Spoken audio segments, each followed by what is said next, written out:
انشاءالله.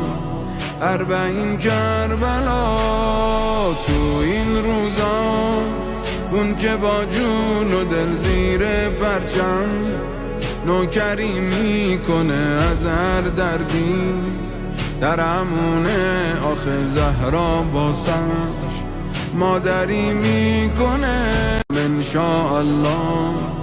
40 کربلا تو این روزا، اون که با جون و دل زیر پرچم نوکری میکنه از هر دردی، درمونه آخه زهرا باسش مادری میکنه انشاءالله.